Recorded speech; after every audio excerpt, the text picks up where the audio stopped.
මොනවා මේ මොකද මේ වෙන්නේ? පියාගේ සේරම සුදු පාට වෙනවා නේද? අයියෝ දෙවියනේ විනාසයි. ඔක්කොම පියාට සුදු පාට වුණා. අනේ මම මොකද මේ කරන්නේ? මොකද ඔය හැටි බෙරිහන් දෙන්නේ?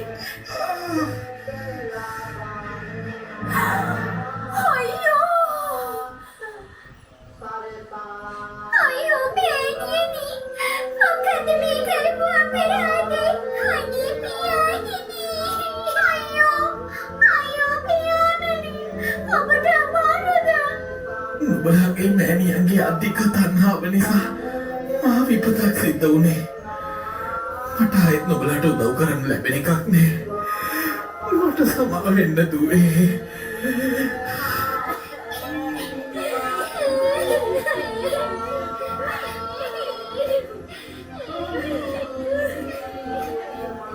ඉතින් ටික දවසකින් ස්වර්ණහංසයාගේ පිහාටු නැවත ආවත් ඒ සියලුම පිහාටු සුදු පාටින් තමයි ආවේ. පිහාටු වැඩුණු පසු හංසයා වනාන්තරයට පියඹා ගියා. ආයේ කවදාවත් ආවේ නැහැ. මේ තණ්හාධික ස්ත්‍රිය පසු භවයක නන්දානම් භික්ෂුණියයි.